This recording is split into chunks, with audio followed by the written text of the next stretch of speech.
Presentamos Geopolítica en RCR.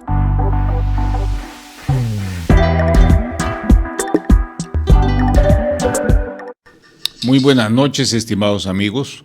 Gracias por su compañía, su fidelidad a este programa sobre geopolítica, programa entendido como un servicio de educación cívica, tratando de ser objetivo, pero sobre todo imparcial, porque la objetividad difícilmente es absolutamente alcanzable.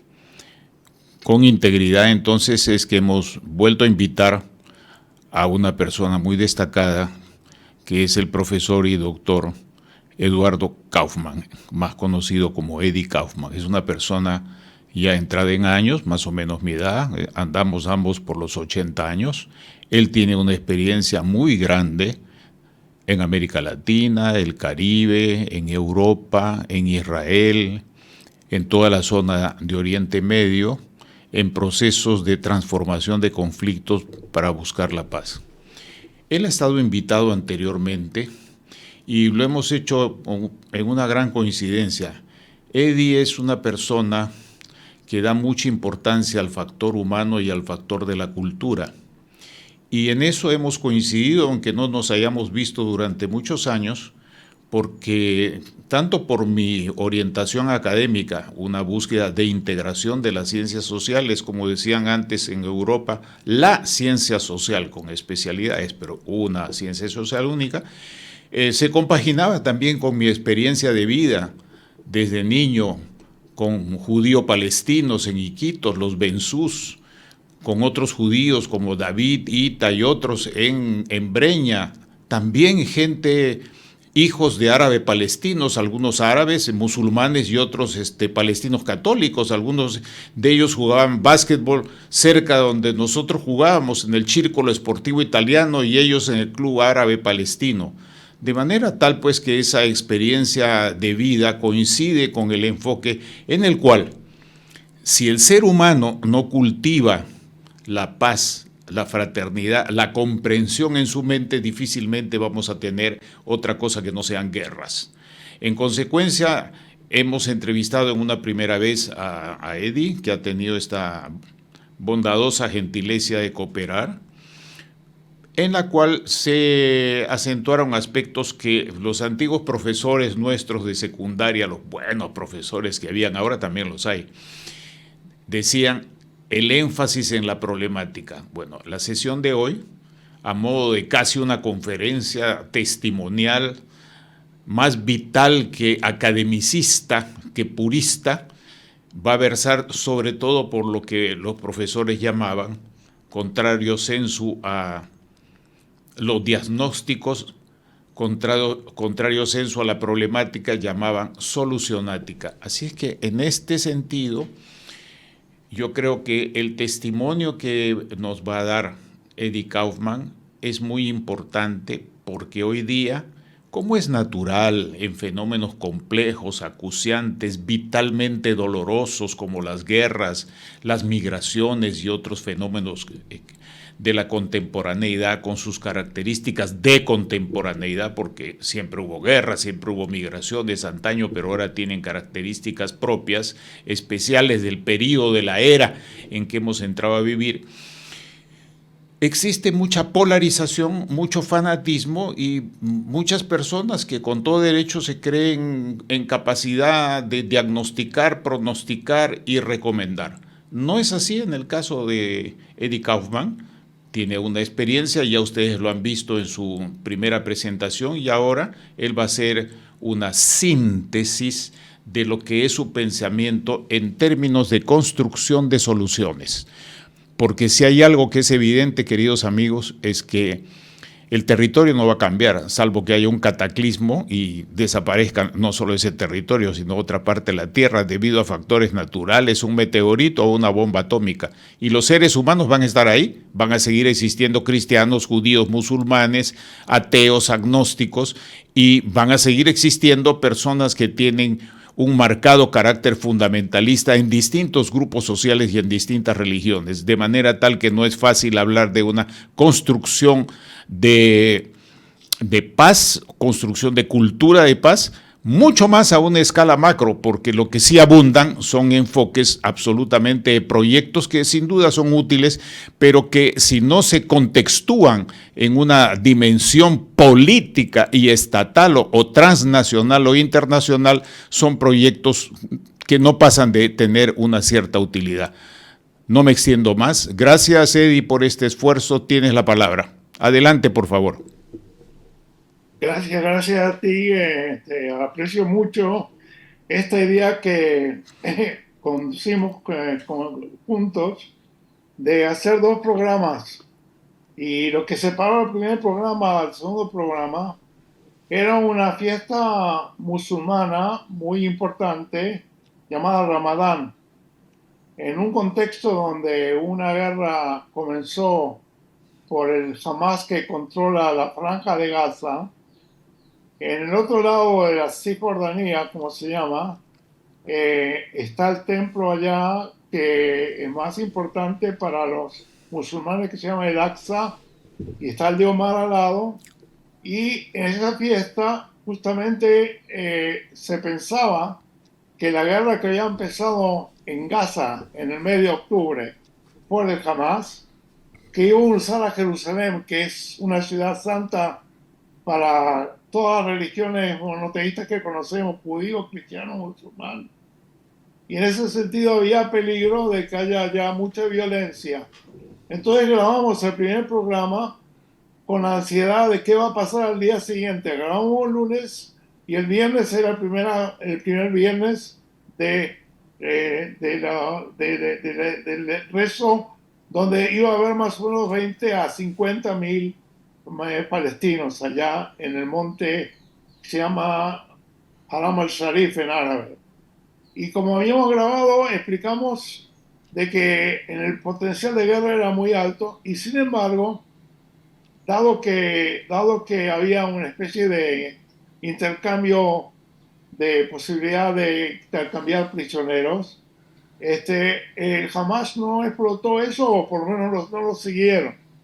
Y nuestra preocupación era muy importante, pero no fue necesaria porque pasó la plegaria de las 4 semanas de Ramadán sin mayor incidencia en Jerusalén.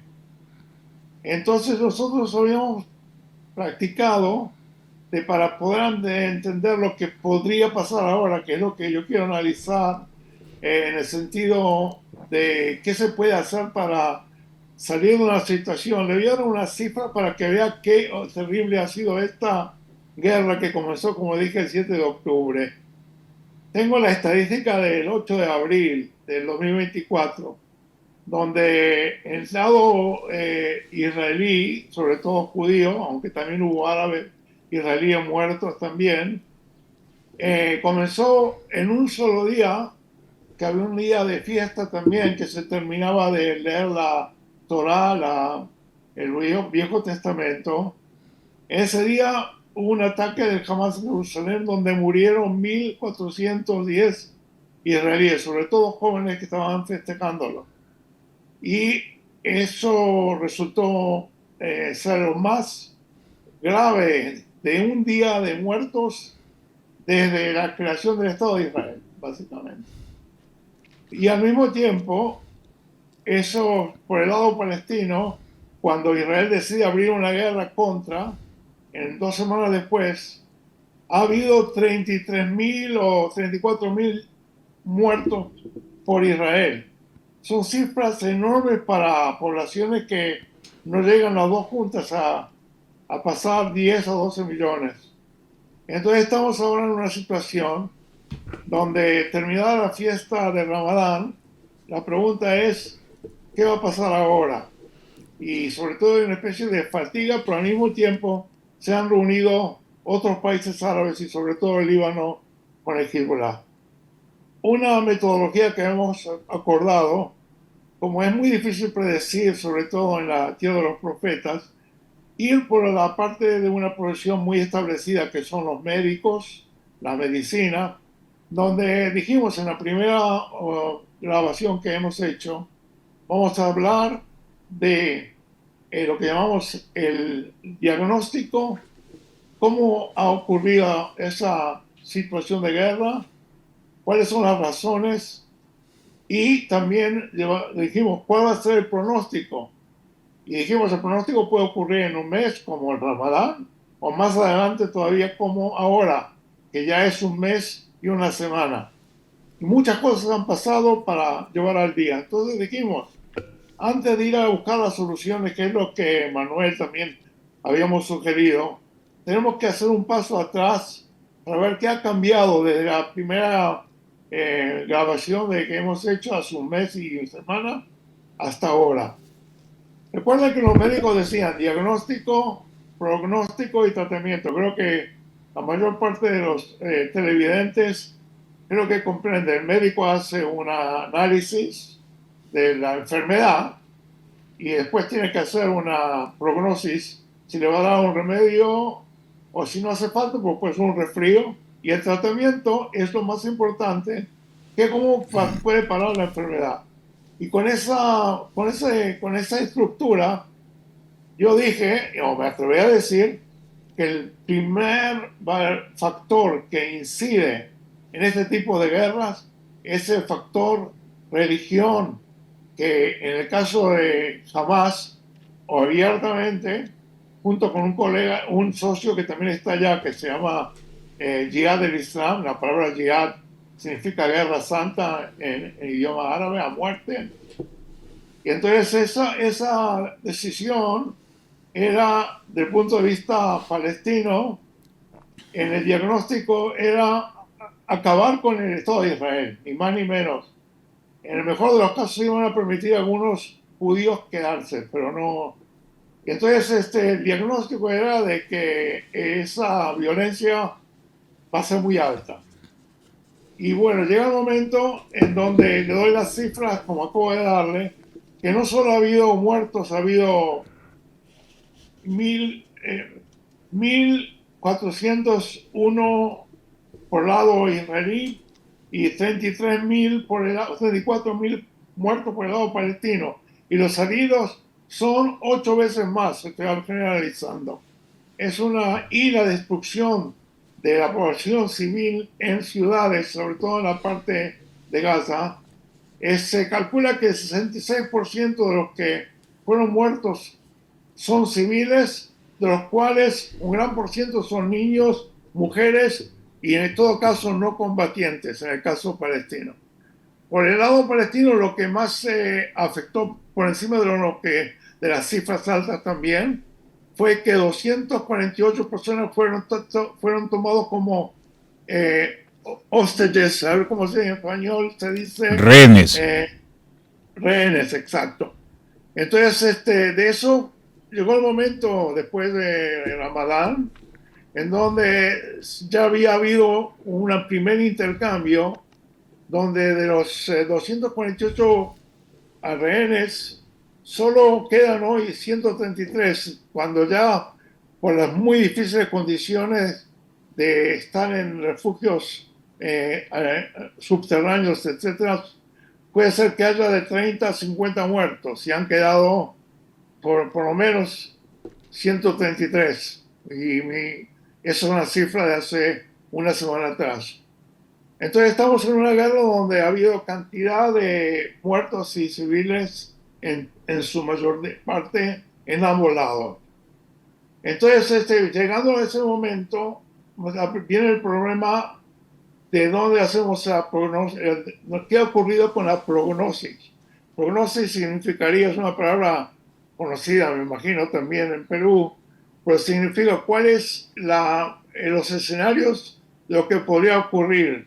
Y claro, los médicos tienen que saber que puede ser peor o igual o mejor.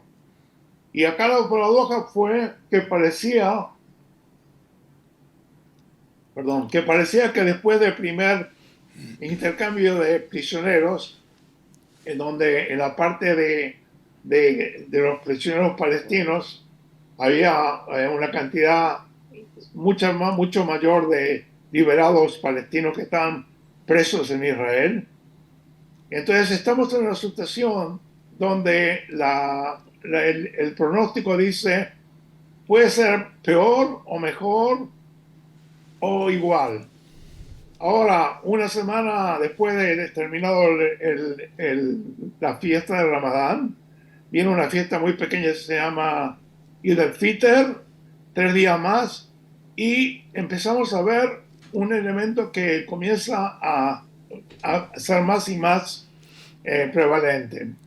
Al principio la guerra era llevada por parte de Hamas y en el Líbano por parte de otra organización palestina. Uno lo puede llamar a ambas organizaciones, la puede llamar guerrilla en el contexto, digamos, universal o terrorista. Yo no quiero explicar esos términos que son muy problemáticos, pero de hecho el nivel de violencia incluía cantidad de cosas como tortura y degollamiento y también violación de mujeres, etcétera.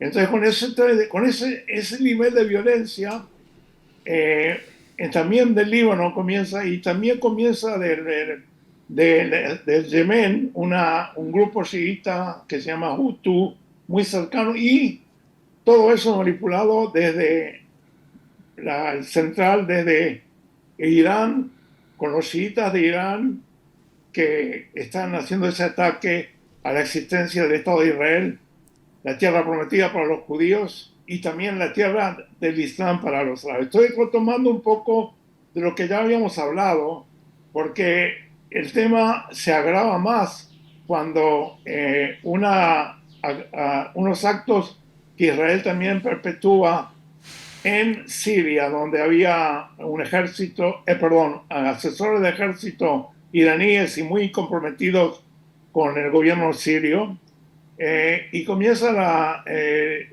lo que se llama targeted killings en inglés, que son objetivos de asesinato, de eliminación. Sí, de individuos que tienen una posición de liderazgo o una posición militar aún, que están en su función de organizar el ataque a Israel. Y cuando se comienza a pegar duro a algunos jefes iraníes, se abre la situación en donde Irán promete venganza. Y el sábado pasado, justamente una semana de la cual estábamos hablando, viene un ataque con 500 o algo proyectiles de todo tipo a Israel desde Irán. Entonces la guerra ahora está expandida a la región. Está en Irán, está en el Líbano, está en Siria, está en Yemen y grupos de milicias también en Irak. Eso hace una guerra casi regional. Entonces creo que cuando tenemos que pronosticar qué es lo que puede pasar, el tema nuclear también se identifica con, como ya sabrán muchos de ustedes, la carrera armamentista, sobre todo de Irán. Ha habido intentos de Siria y de Irak que fueron bombardeados previamente por Israel, y básicamente se trata ahora de Irán y Israel, que si bien no lo admite públicamente, dice que tiene todos los detalles como para poder armar la bomba también nuclear si fuera necesario. Ya a ese nivel, la posición global, que por un lado con Estados Unidos, que apoya a Israel sobre todo en general, pero también en función del ataque que inicia el Hamas. Pero por otro lado, tanto el gobierno ruso como el gobierno chino en las Naciones Unidas, etcétera, toman un liderazgo para apoyar a los países árabes que estaban involucrados, y a Irán, evidentemente, como la palabra proxy también se me olvida cómo se dice en castellano. Es como el coordinador de todo este ataque, ¿no es cierto? Irán, también apoyado por Rusia y por China. Estamos llegando, por cierto, ahora un poco hablando de tu campo de especialización, de cómo se puede llegar por una cuestión de pequeñas, puede llegar a una guerra multiregional casi. casi mundial, por lo menos en 3 continentes, Asia, Europa, el Oriental y el Medio Oriente. Ese es un tema de decisión, que hay que hacer un esfuerzo universal para poder parar eso.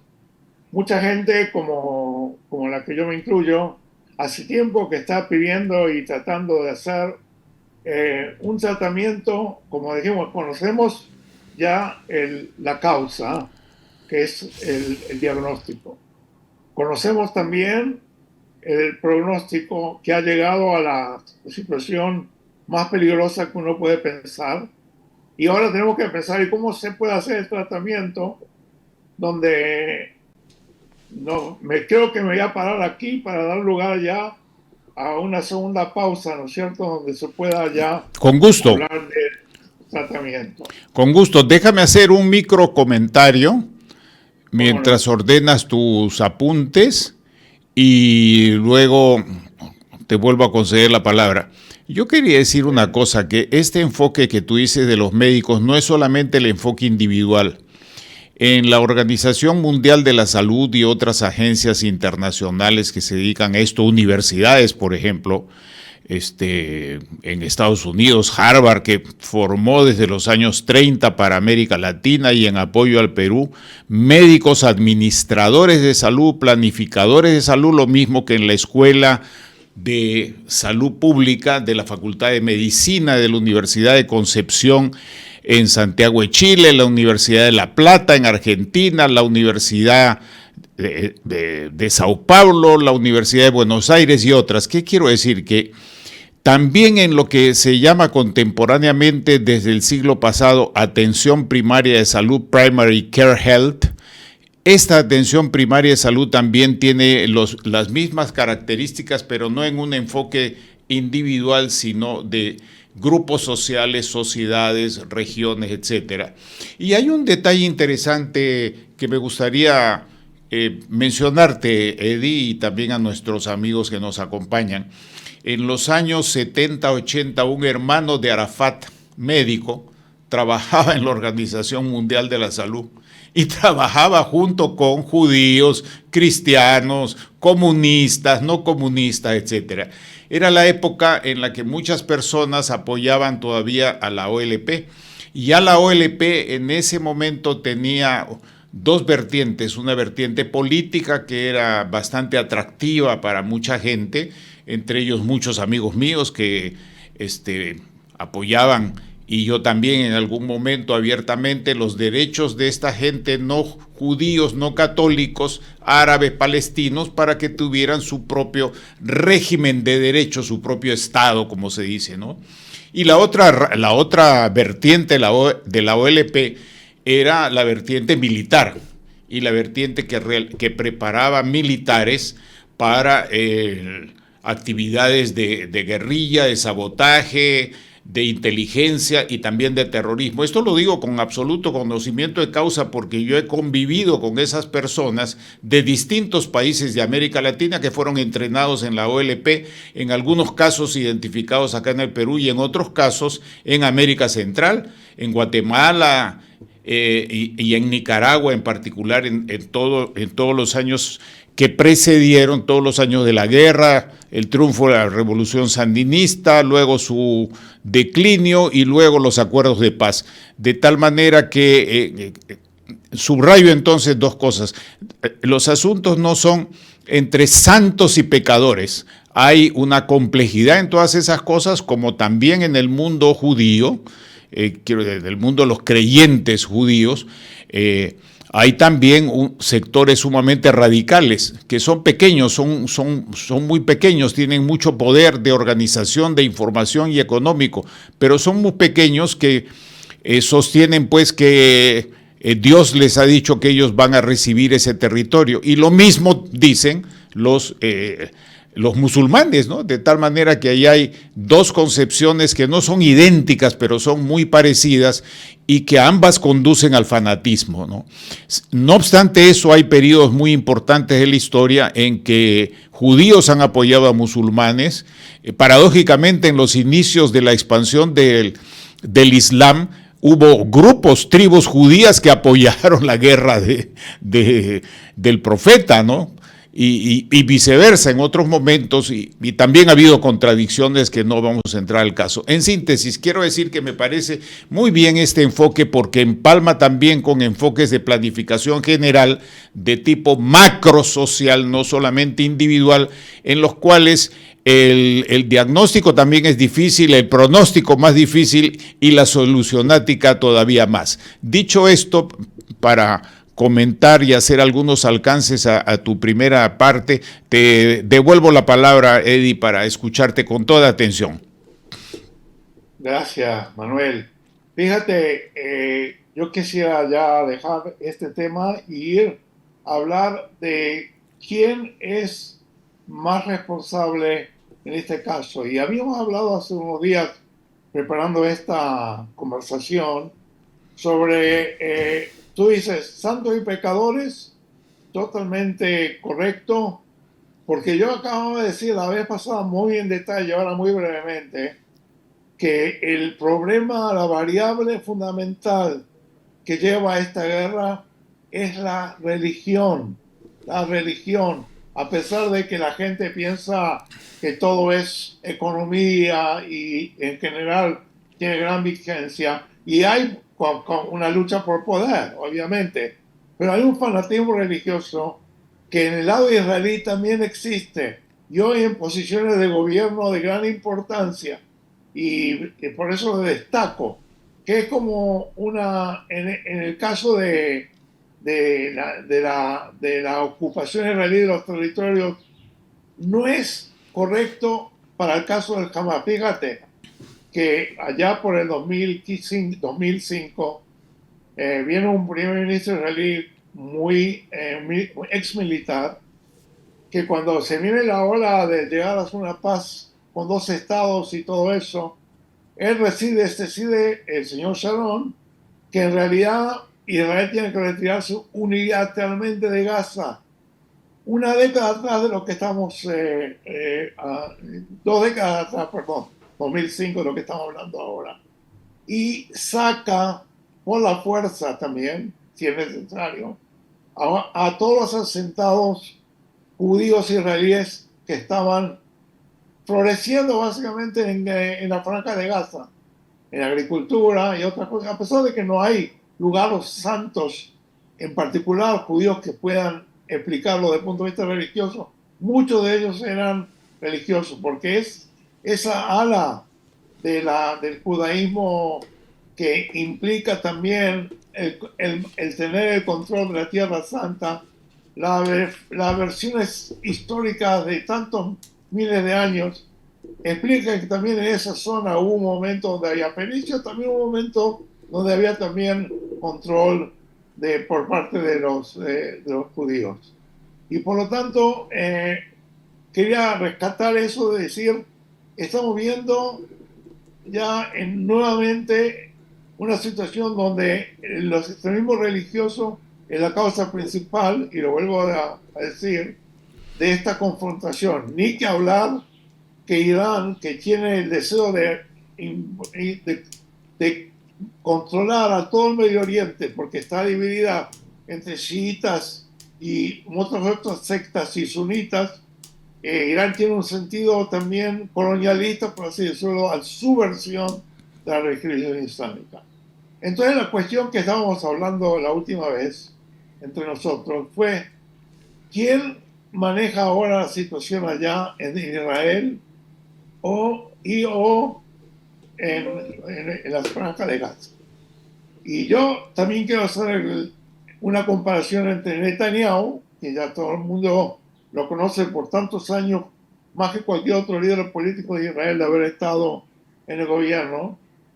Y quiero decirte de que el señor Netanyahu, por un lado, y el señor se llama Sinwar, por el otro lado, que es el líder máximo del Hamas, ambos son los líderes donde en sus manos puede ser posible parar la guerra o no. Yo quiero decirlo claramente porque hay siempre una manera, digamos, a veces filosófica o intelectual, de decir quién es el que hace la guerra o para la guerra. ¿Es el individuo o la estructura socioeconómica, política, étnica que lleva a que haya una guerra entre países o entre comunidades en este caso? Y básicamente, desde ese punto de vista, yo creo que es importante rescatar que tanto Netanyahu en Israel como el líder Sinwar en el Hamas tienen tanto posibilidad de parar la situación de guerra y por lo menos hacer lo mínimo, que es poder llegar a un cese de fuego y intercambio de prisioneros, que es vital. A eso ya hemos hecho un paso y no hay razón por no hacer una pausa a la guerra por más tiempo. Por cierto, como el lado jamás ha sido perdedor de toda la zona de Gaza, a excepción de una parte sur muy pequeña, quieren parar la guerra, pero no tanto quieren transar la cuestión de prisioneros. Pero el problema es que el liderazgo de ambos lados quiere matar no solo al líder del otro lado y a sus agentes y en el caso de Netanyahu, dice básicamente hay que eliminar al liderazgo del Hamas y no solo destruir su capacidad militar y gobernabilidad, sino también no vamos a llevar cautivos, que lo han hecho Israel ahora, para poder intercambiar. Para los terroristas del Hamas, en inglés se dice dead man walking, es decir, una pena de muerte total. Y claro, el líder Sinwar es el que busca la manera de prolongar su situación también personal. No seamos ingenuos. Él también dice, el Hamas está involucrado en una guerra violenta sin precedentes y en toda la zona estamos buscando el apoyo de esa guerra. Pero también no admite el hecho que Israel sea retirado de Gaza. Si él es la persona que manda más en Gaza, ¿por qué va ahora que Israel salió?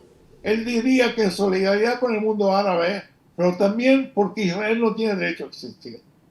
Pues ese liderazgo tiene la capacidad para poder parar la guerra, pero solo depende de él y su gente próxima, principalmente de él. En el lado de Netanyahu, como yo acabo de dar una cita de él, habla de la victoria total, que incluye la muerte del liderazgo principal, y seguro Israel ya ha matado a algunos de los líderes máximos del Hamas como parte del proceso. Es decir, estamos en una situación donde los líderes máximos de ambas partes no están dispuestos a parar la guerra. Entre paréntesis, Netanyahu también tiene otras razones personales, porque ha sido llevado a la justicia por razones muy concretas que incluyen también actos de corrupción. Entonces, en ese momento está en proceso judicial y podría ser que, como parar la máquina judicial, el hecho de estar en estado de guerra implica de que tiene que estar involucrado full time en ganar la guerra. En esa situación yo me revelo y digo, bueno, si ya la sociedad civil israelí se ha organizado masivamente, tanto para apoyar el cese del fuego y el intercambio total de prisioneros, y no importa si los prisioneros palestinos son 8 o 10 veces más, desde algunos con penas capitales para toda la vida por haber sido responsables de asesinatos. Israel dice esa sociedad civil que está muy movilizada, con tal que se pueda devolver a los 133 sobrevivientes del secuestro. Secuestrados, exactamente, y un cese de fuego. Y entonces, yo me revelo al hecho de que porque los dos líderes a nivel de paranoia o de realismo de salvar su pellejo, para así decirlo, hoy cárcel, en el peor caso asesinato, digamos, en el caso de Sinaloa. Por lo tanto, yo digo, ¿y qué pasa con la sociedad civil? La sociedad civil se ha movilizado por otras razones que no voy a entrar ahora, que el gobierno de Netanyahu tenía planes de cambiar la estructura de poder en Israel, dando mayor fuerza al primer ministro, al poder ejecutivo. En ese sentido, el otro lado también, ahora que la cuestión de personalidad la dejamos de lado, la pregunta es en qué nivel la sociedad civil organizada puede o podría trabajar en conjunto a pesar de la enemistad y el boicot y el odio mutuo que se genera.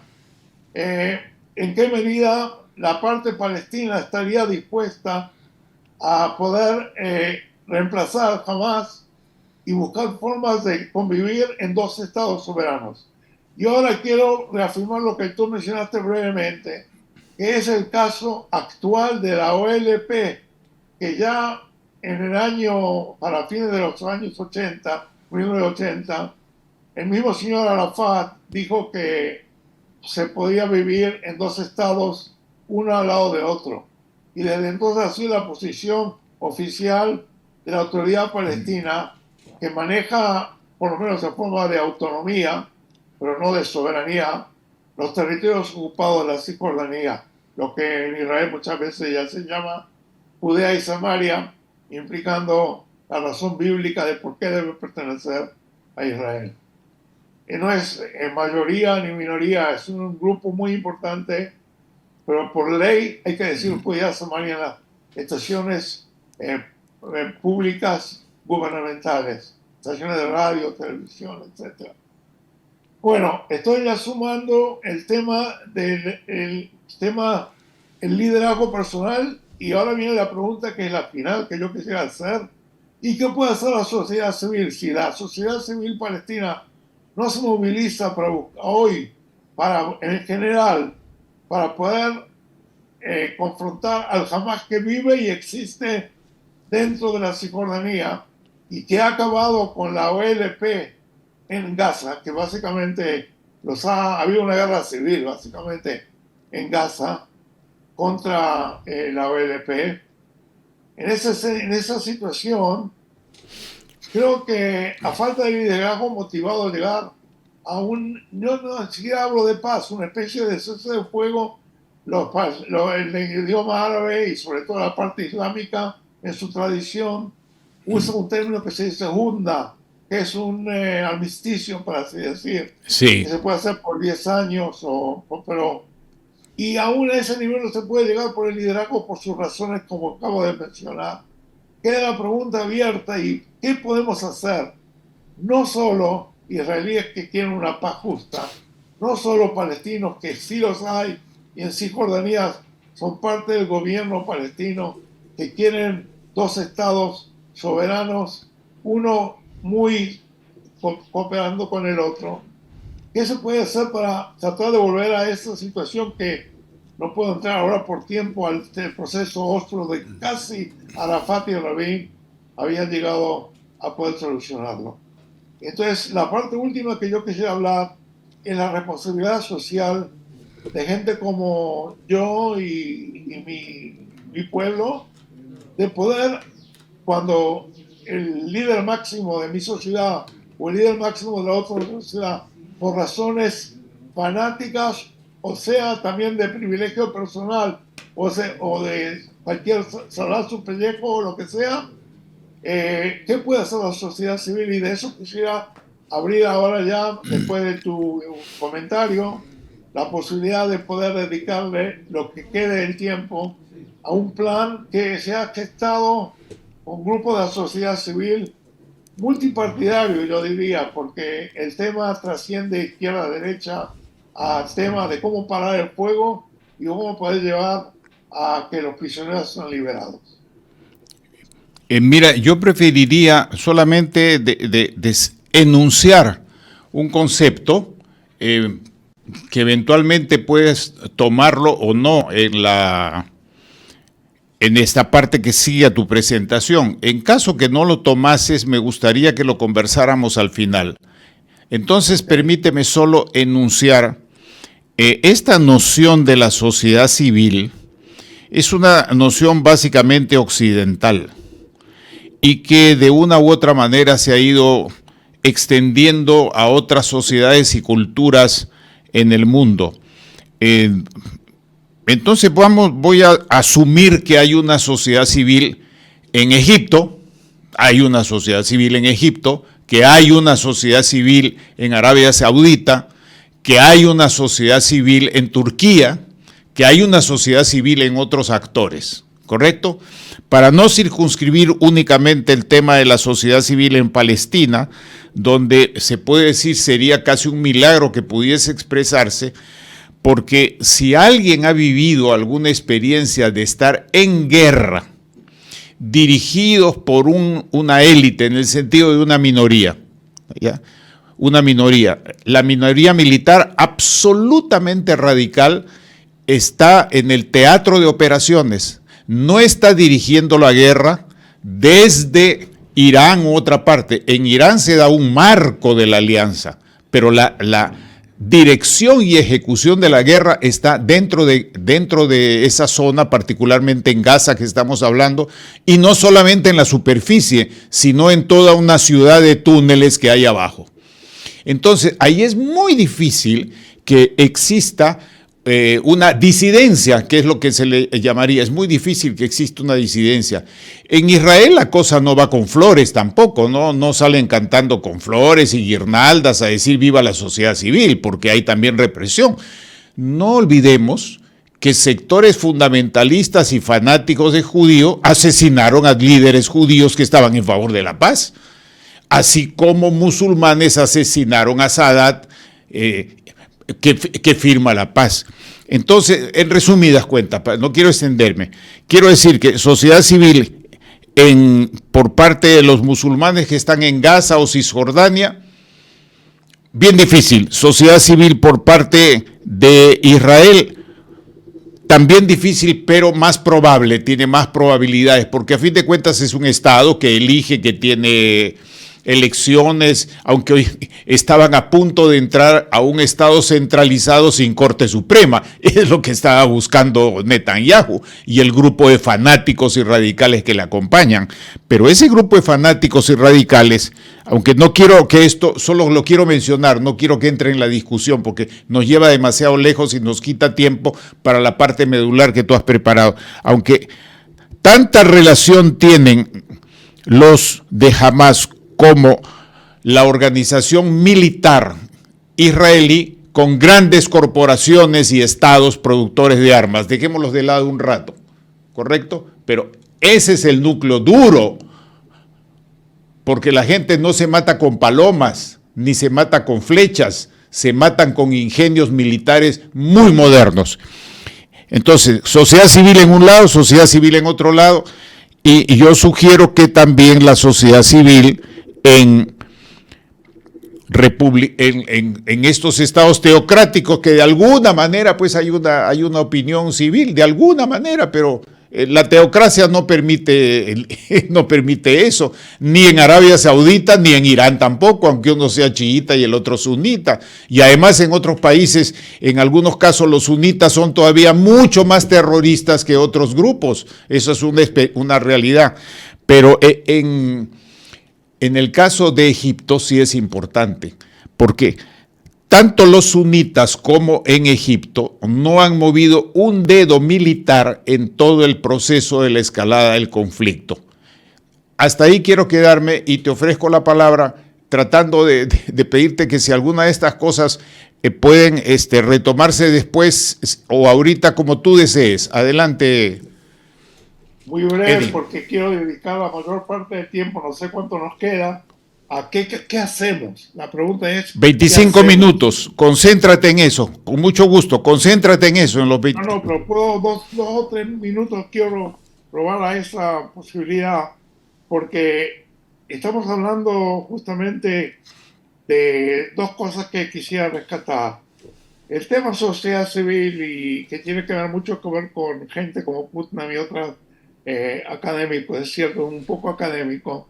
Básicamente dice que hay un consenso básico de grupos sociales que trascienden socioeconómicos, pero pueden ser, por ejemplo, en el caso de Israel, tiene que mucho que ver también con el nivel educacional eh, y paradójicamente como el servicio militar obligatorio y el nivel educacional de los cuerpos superiores en las Fuerzas Armadas y también en los servicios de seguridad, increíblemente, como el Mossad, que sería la CIA de Israel, por así decirlo, o el Shin Bet, que sería la FBI de Estados Unidos.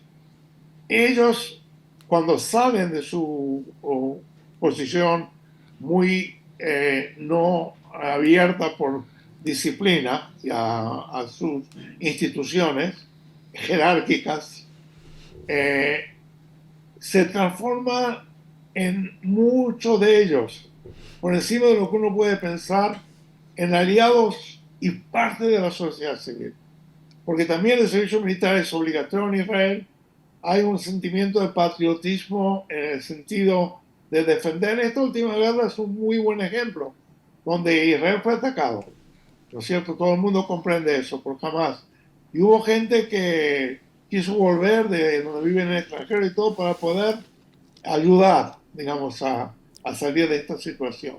Entonces, en la sociedad civil, en el caso de Israel, y no tengo ningún aporte especial con respecto a los países árabes, a excepción que yo puedo decir en el caso palestino, de tanto que tiene un nivel educacional quizás más alto de todo el mundo árabe, no puedo decir islámico, pero árabe, la educación palestina, a pesar de que uno puede ser autocrítico de no respetar absolutamente una educación universalista, sino más particularista, es cierto eso, la mayor parte de la gente,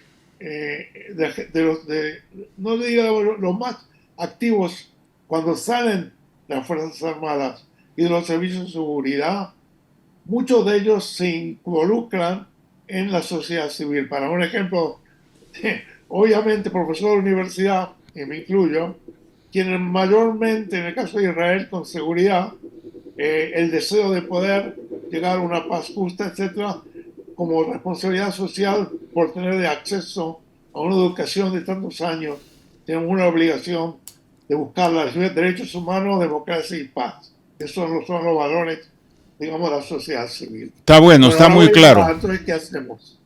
Ok, éntrale al tema ahora, eso está claro. Sí, ok. Yo digo, podemos empezar a dos niveles y luego yo lo divido a nivel, por un lado, estratégico y táctico, macro o micro, corto y largo plazo. Uno se puede poner a estas tres distintas variables, si las ponemos en un conjunto, puede tener muchísimos grupos y eso también es un aporte muy, muy importante de las ONG, de la sociedad civil, etcétera. Pero vamos a hablar ahora entonces, ¿puede de arriba o de abajo? Por así decirlo. Abajo, limitado a cierto nivel de consenso, como estaba explicando.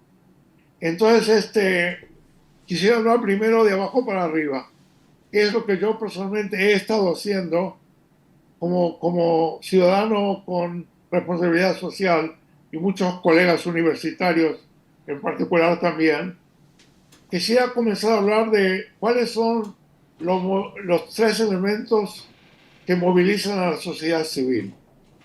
Y luego, el tiempo que quede, voy a hablar del mundo y sobre todo de las diásporas. Que bien hemos hablado de eso, que hay una comunidad árabe y judía en muchos países de América Latina e incluso Perú, donde ha habido una situación de convivencia. Y voy a empezar dentro de Israel y Palestina, porque en ambos, yo pienso que la sociedad civil palestina quizá en niveles de porcentaje menos que en Israel, pero sí está organizada y ha tratado en su momento histórico de ser un aliado muy fuerte de la sociedad civil israelí. Los tres elementos de la sociedad civil son organizarse por derechos humanos, organizarse por paz y organizarse por justicia. Si uno ve el mapeo de las ONGs, como para ver, hay enorme cantidad de organizaciones de los tres tipos. Y aún en tiempos muy difíciles de guerra, las organizaciones de paz se repliegan y empiezan a cooperar más entre ellas también, que no es tan fácil como en tiempos de donde no hay violaciones de derechos humanos. Entonces tenemos un elemento de sociedad civil de derechos humanos, paz y justicia, y tenemos otro que quiero rescatar, organizaciones religiosas. ¿Por qué? Porque mi deseo de ser claro, estaba diciendo una y otra vez que la religión ha sido en estos momentos más visible como causa de guerra que como causa de paz. Pero no es correcto no reconocer dentro de Israel y dentro también de los palestinos en cierto nivel organizaciones que también existen en el mundo, como Islam para la Paz. Como por ejemplo, yo Eddie, tengo mi ayudante y Eddie, Eddie, sí. me están indicando que tienes, yo ya no voy a intervenir, que tienes 5 minutos más, así que redondea bien, aprovecha al máximo estos 5 minutos. Gracias.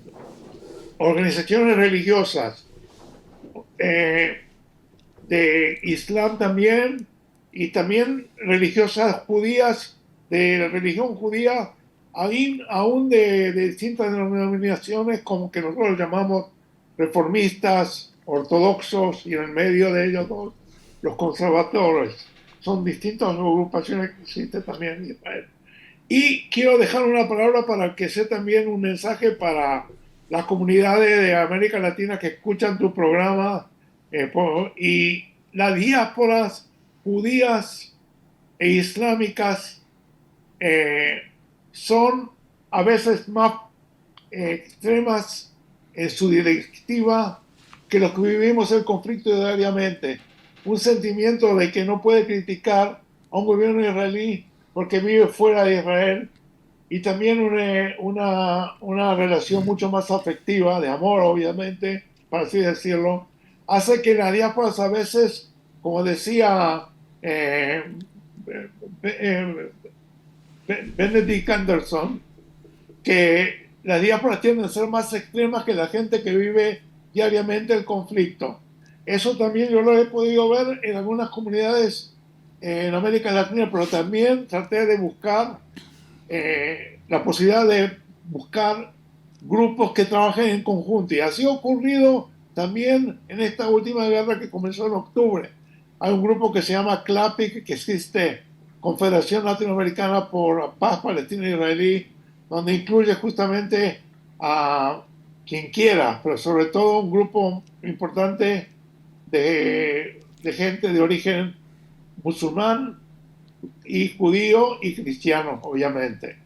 Entonces, para ir terminando, las diásporas judías e islámicas tienen un aporte importante de no ser factor que genera más problemas, porque exporta Israel el conflicto a América Latina y sobre todo Irán, como tú lo has dicho, sino al revés, que pueda ser un factor que haga moderación a los judíos a Israel y los musulmanes y cristianos a los otros vecinos. Casi no hay cristianos en los vecinos de Israel, lamentablemente, pero como que en América Latina la mayoría es cristiana, específicamente yo diría que es muy importante, y el nivel del Papa Francisco es un ejemplar. Desde Jesús yo digo al Papa Francisco que no se sientan como que es un conflicto que es islámico-judío, pero que se sientan más proactivos y que sean un puente de las tres religiones monoteístas. Y para dar un ejemplo práctico, si yo conozco a un colega farmacéutico o médico o quien sea, que yo soy cristiano y tengo un amigo judío y tengo un amigo musulmán, yo los invito a mi casa y yo los trato de ponerlos a trabajar juntos por la paz, derechos humanos y sobre todo algo que sea que una las religiones monoteístas donde el factor unidad existe, simplemente el fanatismo lo ha separado.